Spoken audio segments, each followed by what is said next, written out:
I am here at the World Economic Forum in Davos with Don Tapscott, technology theorist and author of Blockchain Revolution. Blockchain is a word that is echoing around the Alpine Hills here. Don, what is going on in blockchain? Why is there so much excitement right now?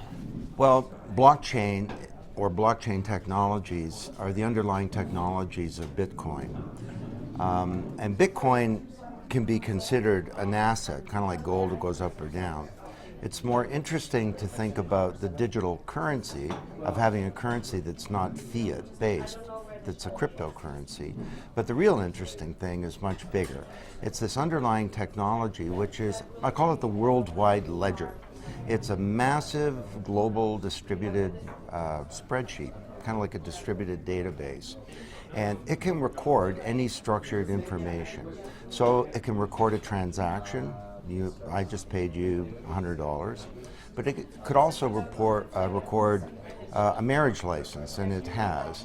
It could record a land title. It's a huge problem in the world because most land titles are corruptible. Mm-hmm. It could record the fact that that light purchased some electrical power from a power grid and paid for it. So this is an extraordinary thing, and the excitement is twofold. One is that in many ways this could be the next generation of the internet, because the first generation was an internet of information. Now we have an internet of money and of value. But there's a lot of excitement too from the financial services industry as they begin to think, well, this technology, rather than disrupting us or disintermediating whole parts of banking, could be used to radically change the whole technology infrastructure for the banking system. Let's talk about that in two parts. So one part is the threat to the banks of disruption. The threat that banks do a lot of things, but one of the core functions of a bank, holding accounts, recording payments between account holders, making transfers to different banks, that system could be disrupted. What is do you anticipate that happens in the near term? Will we see Bitcoin as a potential disruptor in that sense? Bitcoin and other digital currencies are a potential disruptor.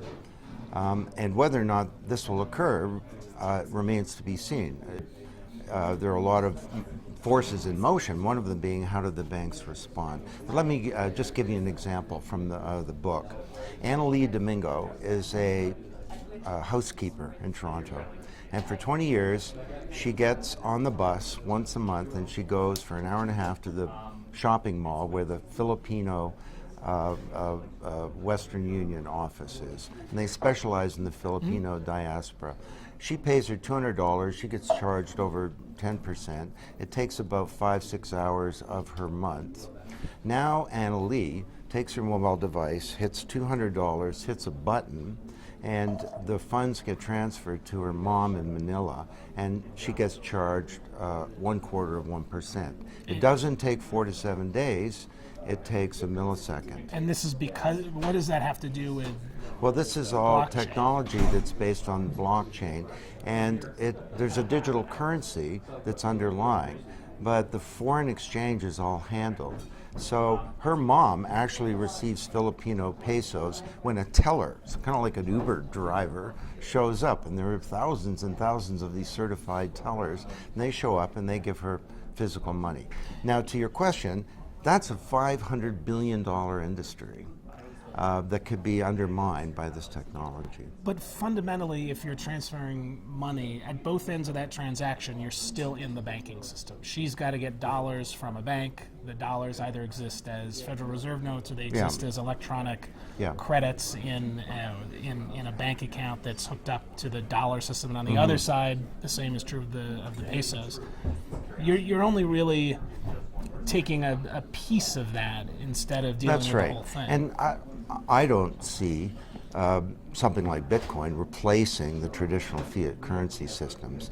They'll work hand in hand with these systems. But nation states will be around for the foreseeable future, and they will have a currency. Now, on the other hand, we're looking at the central banks doing some interesting things. I've talked to 2 central bankers since I've been here, and they're both aggressively looking at the idea of making a national currency being a truly digital currency using blockchain technology.